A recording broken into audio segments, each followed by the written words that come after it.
This is the Cauda Peninsula. Since the PCs arrive in Valkengard and Skalberg is the only other Hadean city, and the Tomb of Morkal is here, the first level dungeon, and the second and third level dungeons are here, your players are going to spend a lot of time in this region. This peninsula is just the tip of the iceberg that is in this campaign. And in this video, we're going to cover the overland travel situation, the political landscape, and the specific locations on the map. And unlike the Tomb of Morkal, the other two dungeons in this region are pretty easily discoverable on the surface. So we are going to mention how the players might spot or scout these locations, but I will cover delving into them in a later video. So what is the flow of play like in this territory? The Ostion Road is critical to the whole campaign, really. Players are going to use it to move quickly between locations. There's a high chance of encounters, 3 and 6, but the encounter table is mild. I wish it wasn't spread out across 3 columns, a rare layout crime for Glen Seal, but I will let it go. And there's a 53% chance of a non-hostile encounter here, herd animals, traders, hunters, and so on. I really like that. I also really like the encounters with factions and powerful individuals at the high end of the range. However, after my experience with the Alien RPG, I would like to see more event type encounters that the GM can deploy based on conditions. Let's use Cyrus the Outlaw as an example.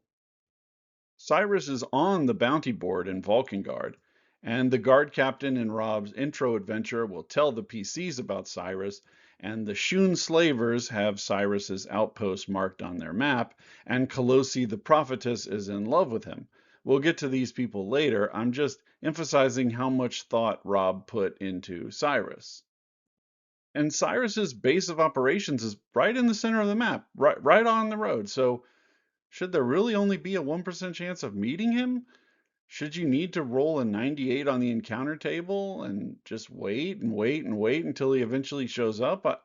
I think there are several encounters like this in various terrain types, not just on the road. And I think the GM should inject them into the game if they feel it's appropriate, because these guys are out on the map. But what's off the road?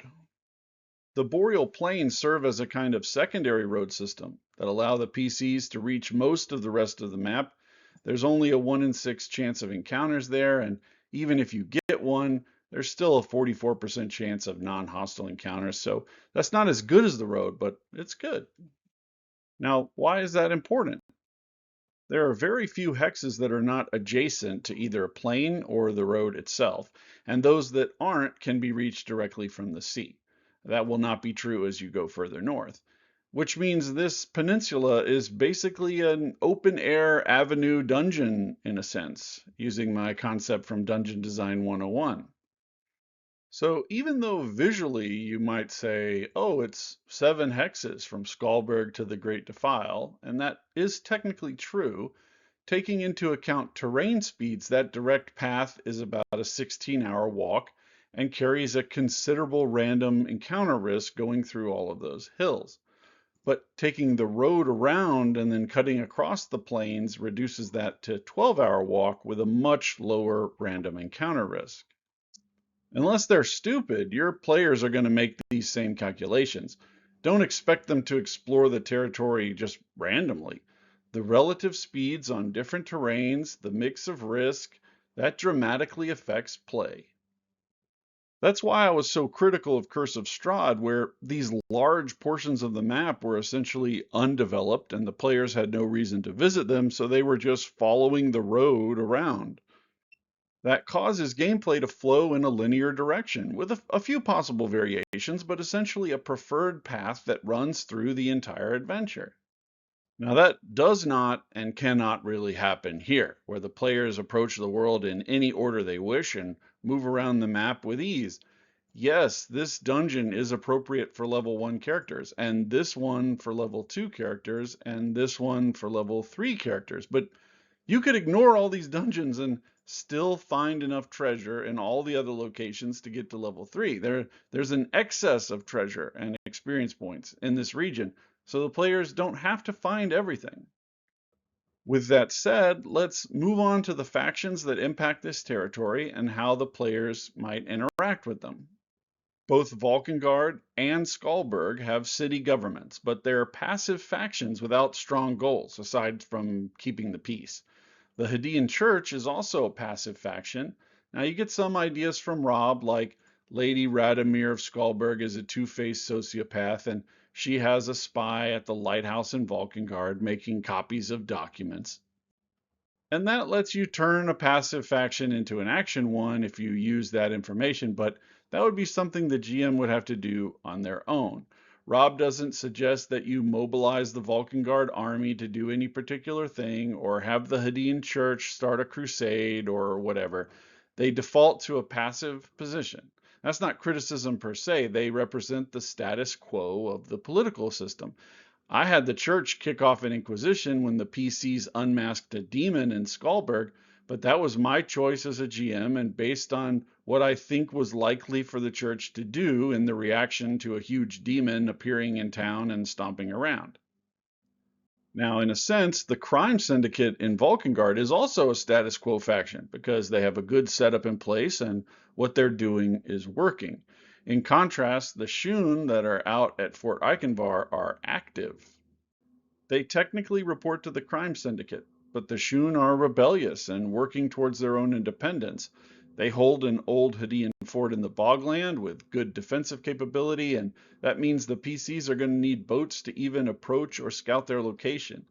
And the Shun are out on the roads looking to take slaves, and they are much more likely to run into the players and have a reason to attack them. And that's another thing that I think should be like Cyrus, where the GM is pushing that out as an encounter rather than it just being a 1% chance on the random encounter table. The Magoth cult has two front organizations in both Valkengard and Skalberg. The Indigo Shack, which appeals mostly to the Inneruk people, and the Fellowship of the Smiling Cloth, which appeals mostly to the Hadeans. The Indigo Shack is actually headquartered further north in Kankel, but the Fellowship is based in Valkengard. Both organizations have numerous agents all over the place with specific goals. For example, there's an orphanage run by an agent of the Fellowship that is used to find and recruit new cult members from orphans. And then there are several individually powerful groups on the map itself that are strong enough to exert influence in a way that is relevant to the PCs. Kalosi is a powerful prophetess that runs her own cult. Cyrus is a bandit with a small force of loyal men that we talked about earlier. There's a sea hag along the coast that's trying to manipulate conflicts in her favor, and a tribe of Grakals that have taken up residence in an abandoned mine. And let's not forget Zarkand, that guy who wants to steal the Eye of Jakara and go get the Black Book of Morkal. He hired a gang in Valkengard, the Graven Wolves, and they serve as his muscle and intelligence gathering assets. The distinctive element of all of these forces is that they could appear anywhere on the map. They have a home and they're more likely to be at that location, but once the PCs start taking actions and changing the world, the GM needs to consider what the reaction of all of these factions will be. Consider the question I asked at the end of the Part 3 video. If the PCs kill Zarkand and they acquire the Black Book of Morkal, are the Graven Wolves still around? Where do they go? Do they just become a passive faction in Valkengard? Do they hunt the players and seek retribution? Or are they morally flexible and now open to employment by the PCs? If the PCs kill Cyrus and leave his tower unoccupied, did the Shun send a force to take it? And what happens then? Does that strengthen the Grakal's position or not? Does that allow the Shun to formally break with the crime syndicate? These are questions the GM has to consider once the players start making changes to this balance of power. And we still have to decide on that black book. Who stands to gain from that? Who wants it? What's going to happen as this thing moves out into the world? Every GM is going to make different decisions in this respect, and that's good. That's what you're supposed to do. Rob provides the raw material in the book, but I think it helps to see each faction's interests at a glance. What does each one want? The government of Valkengard wants political stability and economic growth, which means it will inherently be opposed to all of the corruption that's going on, that's being described as the goals of the other factions. Skalberg is very similar, but adds a despotism under Lady Radomir, and she's going to be open to things that might be bad in a moral value sense, but which will shore up her power. In an alignment sense, she's a neutral leader in comparison to the lawful leaders of the Vulcans. The Hadean Church is more focused on the expansion of their faith and fighting the dangerous demons, cults, and other foes that are wicked in their eyes. They're not going to care as much about the economic price of crime as much as the moral cost of the depravity that comes with it. That's a big distinction if you take it out to its logical conclusion in some of these cases. The Indigo Shack is essentially an agitation movement focused on stirring up conflict, building resentment between Innuruks and Hadeans, and making them more exploitable to the Magoth cult. It's technically a part of the cult, but it's really like a side project run by one high-ranking member. And the Fellowship of the Smiling Cloth is the actual ground game of the Magoth, sifting through initiates and locating the most powerful individuals so that they can be corrupted into the service of the cult itself. It isn't trying to draw attention to itself. That's what makes it different from the Indigo Shack. Now, the criminal syndicate is a completely different beast, concerned only with profits. They don't have a spiritual dimension and will move in whatever direction is advantageous to them at the moment. And the Shun have been serving as their field army of sorts, capturing slaves in the wilderness and selling them back to the syndicate. But they have discovered they can make better profits selling slaves to the Magoth, and that makes them receptive to deals that would benefit themselves but not the syndicate to make their independence more viable. And the Graven Wolves are just a gang in the streets of Valkengard. They're not even part of the syndicate, but they could be. They could also be useful to the Indigo Shack in stirring up conflict. They could be potentially hired as mercenaries by the players, as I mentioned earlier. And the remaining factions are much more simplistic, out for themselves, just in slightly different ways, and with less utility from a player perspective, but still very interesting and dynamic. So as we look out on the map, keep all these things in mind. I'm not just going to be looking at what's going on in this hex, like everything is in a silo and doesn't talk to each other. But I'm going to talk about how will this interact with other elements in the political landscape. So what kind of stuff is out there on this map?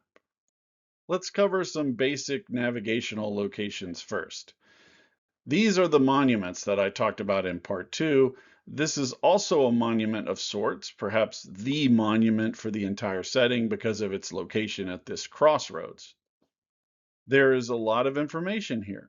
First, this crossroads has some major clues about the existence of Fort Eichenvar across the Boglands. That's that dungeon for the second level characters. The PCs are likely going to find this clue long before they even feel comfortable heading that way. So it serves as kind of foreshadowing that there's this abandoned road heading out into the bogs. If the PCs do head towards Fort Eichenbar, they can find the bog bridge. It's basically faster travel through this one hex in one direction. But then it stops, and the final approach to Fort Eichenbar will be very difficult and wet. And the totem pole allows you to introduce the concept of Sularuk, the Tempest Bird. There's an Inneruk memorial to him further north on the map, and his heart is actually imprisoned somewhere else, further to the north. And if the PCs recover it and take it to the site where Sularuk died, he can be reborn like a phoenix. That would make the PCs revered by the Inneruk and change the whole campaign in a massive way. And they get this first bit of foreshadowing early in the adventure when they reach this crossroad. Like so many things in this adventure, it starts out as a tiny thread that you can build up into greatness over time. And then there are open entrances to the underworld that will become navigational points if the PCs rise to a high enough level. I mentioned the Great Defile in Part 2 and Part 3. If they go down into it, the PCs will be attacked by Sturges.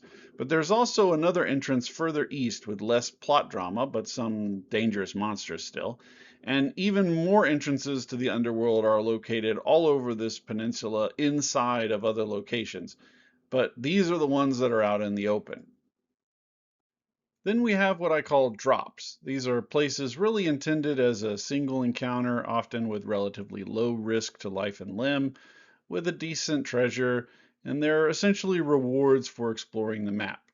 So, like, there's a hillside cave overlooking the sea where a guy was hiding out with a valuable piece of intel, but he got drained by some sturges.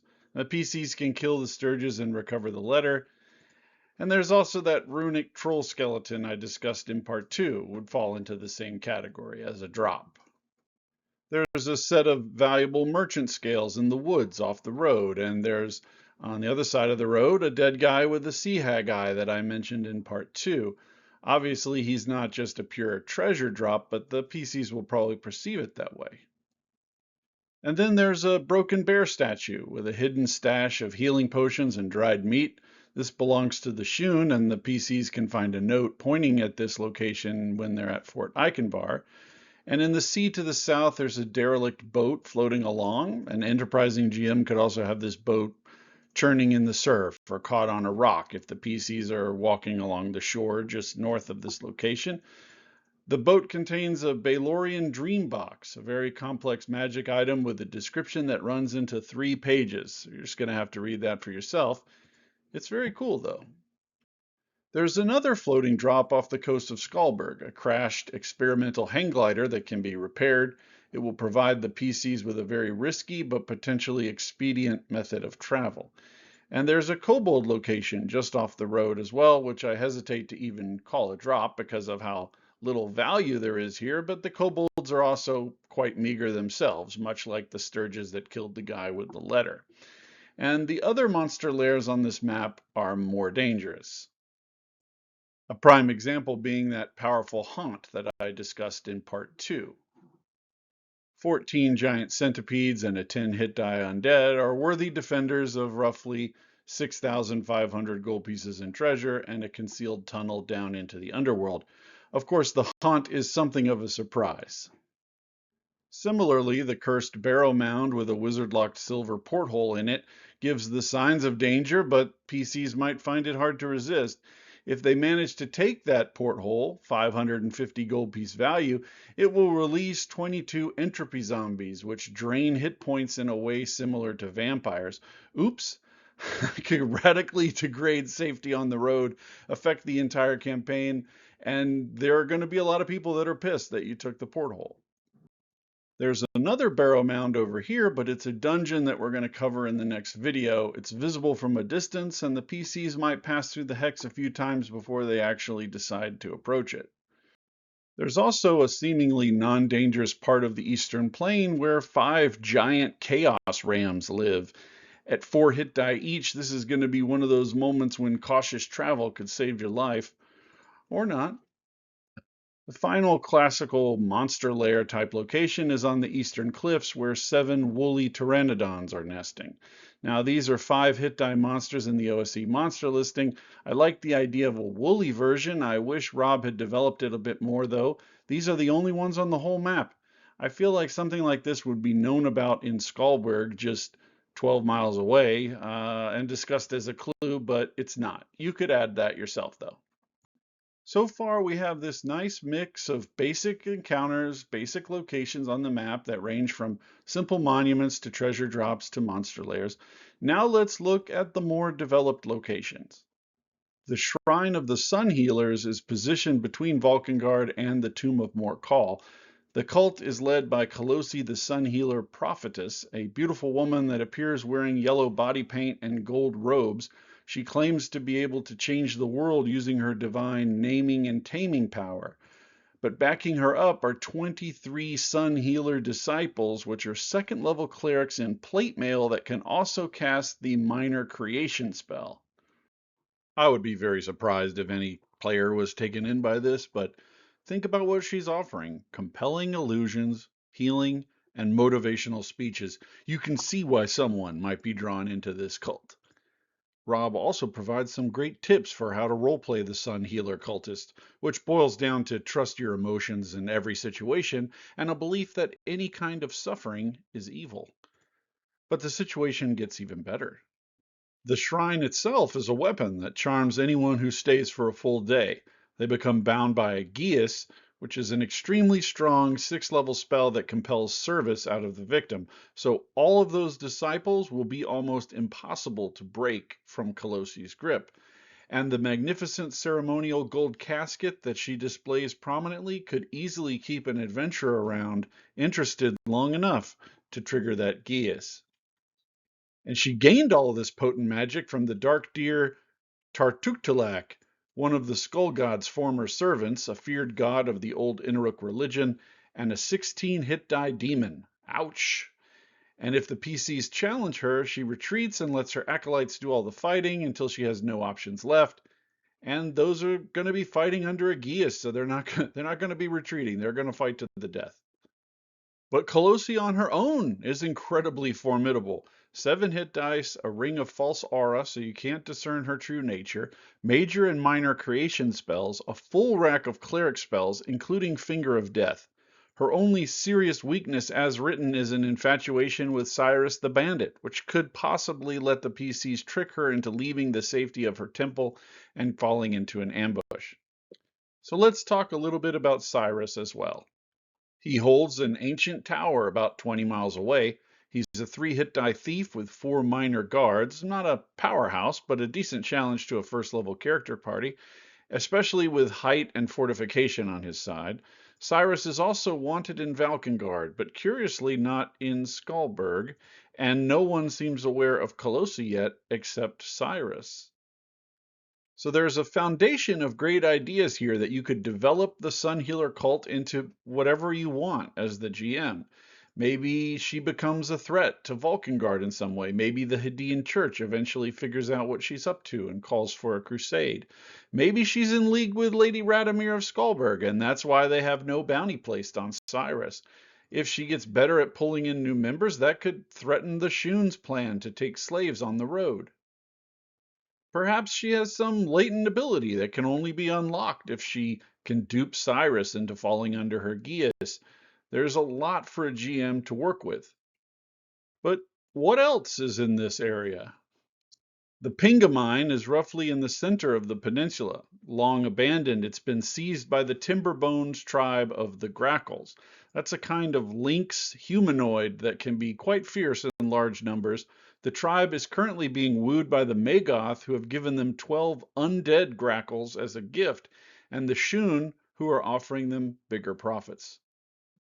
There's also a nice map of the mine on which you may notice there are 2 entrances to the underworld down in Volume 2, and the tribe is sitting on a hoard of great valuables, which makes them also formidable as a political force if they want to.